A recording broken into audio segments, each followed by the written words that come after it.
اب simultaneous contrast بھی آ رہا ہے جی، وَبَشِّرِ الَّذِينَ آمَنُوا وَعَمِلُوا الصَّالِحَاتِ، اور اے نبی علیہ السلام آپ خوشخبری دے دیجئے ان لوگوں کو کہ جو بات مان لیتے ہیں، یعنی ایمان لے آتے ہیں اور نیک اعمال اختیار کر لیتے ہیں، ان لہم جنات تجری من تحتها الانہار، کہ ان کے لیے باغات ہیں جن کے نیچے نہریں بہتی ہوں گی، کلما رزقوا، جب کبھی بھی انہیں رزق دیا جائے گا اس جنت میں، منہا ان باغوں میں سے، من ثمرۃ الرزق، کوئی پھل رزق کی شکل میں ان کو جب پیش کیا جائے گا، اہل جنت کو جنت میں جب کوئی فروٹ دیا جائے گا، قالوا هذا الذي رزقنا من قبل، وہ کہیں گے یہ تو وہی ہے جو ہمیں اس سے پہلے دنیا میں بھی دیا جاتا تھا، وَأُتُوا بِهِ مُتَشَابِهًا، حالانکہ وہ ان کو اس سے ملتا جلتا فروٹ دیا جا رہا ہوگا، ایگزیکٹ نہیں ہوگا، ملتا جلتا اس لیے دیا جائے گا کہ انسان کی ایک نیچر ہے۔ دنیا میں بھی آپ دیکھ لیں، آپ کسی دسترخوان پہ بیٹھے ہوں تو سب سے پہلے اس چیز کو ہاتھ ڈالتے ہیں جس کے ساتھ آپ مانوس ہو۔ آپ کسی ولیمے پہ بھی جاتے ہیں تو آپ کے سامنے کوئی ایسی عجیب و غریب ڈش آ جائے تو آپ اس کے رسک نہیں لیتے کھانے کا کہ پتہ نہیں کیا ذائقہ ہو، الٹا پلیٹ بھر کے بیٹھ جاؤں اور اس دوران جو میں نے کھانا تھا وہ ختم ہی ہو جائے، یہ بھی چانس ہوتا ہے نا۔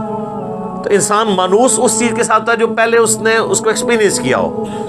یہ اللہ تعالیٰ نے انسان کی نیچر رکھی ہے۔ تو جنت میں بھی ابتدائی مہمان نوازی کے طور پہ جنتیوں کو وہ رزق دیا جائے گا جو دنیا میں وہ ایکسپیرینس کر چکے ہیں، آم، کیلا، انار، سیب، جو ہمارے ایکسپیرینس میں۔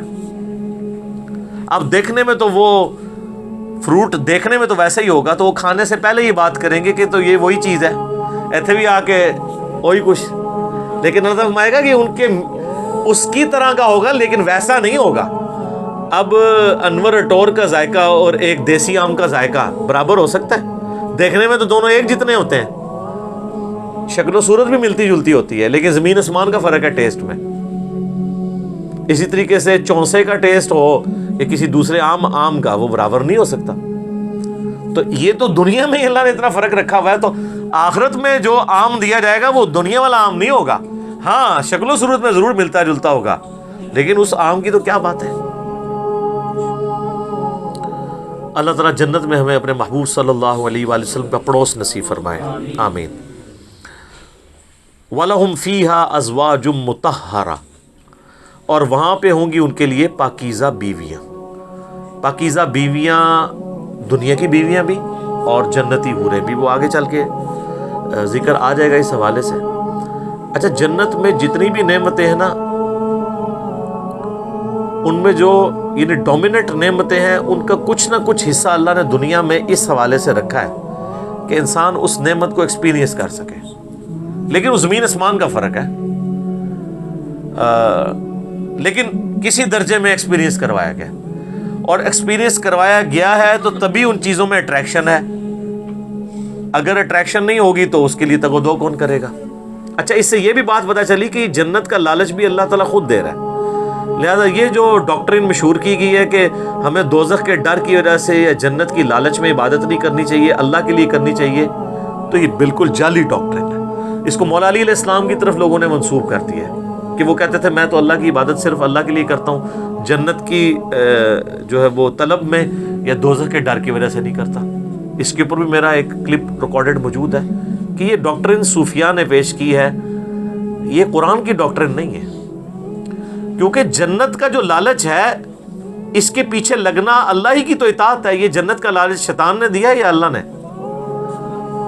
تو اگر آپ جنت کو نگیٹ کرتے ہیں، جنت کا مذاق اڑاتے ہیں یا دوزخ کو ہلکا جانتے ہیں، تو آپ یہ جنت یا دوزخ کو بے عزت نہیں کر رہے ہوں گے، بلکہ آپ اللہ تعالیٰ کے خلاف بغاوت کا علم بلند کر رہے ہوں گے۔ یہ تو اس نے رکھی ہوئی ہے نا چیزیں، یہ ساری لالچیں وہی دیتا ہے نا۔ یہ وہ لالچ نہیں ہے جو بری بلا ہو، یہ وہ لالچ ہے جس کے لیے انسان کو کوشش کرنی چاہیے۔ قرآن پاک میں درجنوں آیات ہیں، آگے چلیں گے تو یعنی اللہ تعالیٰ فرماتا ہے کہ کوشش کرنے والوں کو ایسی جنت کے لیے کوشش کرنی چاہیے، خود اللہ تعالیٰ اس کی طرف۔ تو اسی طریقے سے یعنی جو ایک اللہ تعالیٰ نے سیکس کا جذبہ رکھا ہے انسان کے اندر، اس کا ایکسپیرینس دنیا میں کسی فارم میں کروایا تبھی جنت کی حوروں کا لالچ دیا جا سکتا ہے. اور اسی طریقے سے جو فروٹ ہے اس کا ذائقہ دنیا میں رکھا ہے، جبھی جنت کی فروٹ کا آپ کو لالچ دیا جا سکتا ہے. باقی تو بخاری مسلم میں حدیث ہے کہ اللہ تعالیٰ نے جنت میں وہ نعمتیں تیار کر رکھی ہیں جو نہ کسی آنکھ نے دیکھی، نہ کسی کان نے سنی، نہ کبھی کسی کے دل پہ بھی اس کا گمان گزرا. وہ تو ان امیجنیبل ہے. یہ صرف متشابہات ہیں، چیزیں ملتی جلتی چیزیں دنیا میں، صرف بات سمجھانے کے لیے. اور دنیا کی نعمتیں تو فنا ہونے والی ہیں، لیکن ان نعمتوں کے ساتھ آ رہا ہے وَهُمْ فِيهَا خَالِدُونَ، وہ رہیں گے ہمیشہ ہمیش اس کے اندر، نہ ختم ہونے والی نعمتیں. اچھا دنیا میں کوئی بڑے سے بڑی بھی نعمت ہے نا، وہ اچھی انسان کو لگتی ہے، لیکن جیسے ہی اس کے چھوٹ جانے کا خیال آتا ہے تو دل کے اوپر غم کا غلبہ ہو جاتا ہے. اور جنت میں غم نہیں ہے، اس لیے جنت میں ہمیشہ کی نعمتیں. بخاری اور مسلم کی حدیث ہے کہ میدان محشر میں لا کے مینڈے کی شکل میں موت کو قتل کیا جائے گا، اور جب بلایا جائے گا تو باقاعدہ ایک یعنی ندا کی جائے گی. جہنمی جو ہے جہنم کے کنارے پہ آ جائیں گے اس خوشی کی وجہ سے کہ شاید ہمارے نکلنے کے لیے کوئی اب سبب ہونے لگا ہے، اور جنتی جنت کے کنارے پہ آئیں گے اس ڈر کے ساتھ کہ ہمیں کہیں جنت سے نہ نکال دیا جائے. تو پھر اللہ تعالیٰ موت کو مینڈے کی شکل میں لا کے وہاں پہ ذبح کرے گا، اور پھر کہا جائے گا کہ جنتیوں کے لیے خوشخبری ہے کہ انہیں کبھی موت نہیں آئے گی، اور دوسری طرف جہنمیوں کے لیے ہمیشہ کا غم ہے کہ ان کو بھی موت نہیں آئے گی. تو قرآن میں آتا ہے سورہ فرقان میں، آج ایک موت نہیں کئی موتیں مانگو، موت نہیں تمہیں آئے گی.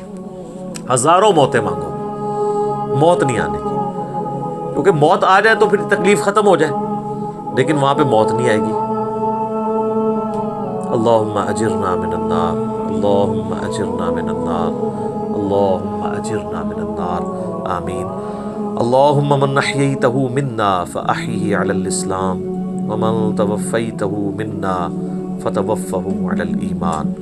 آمین.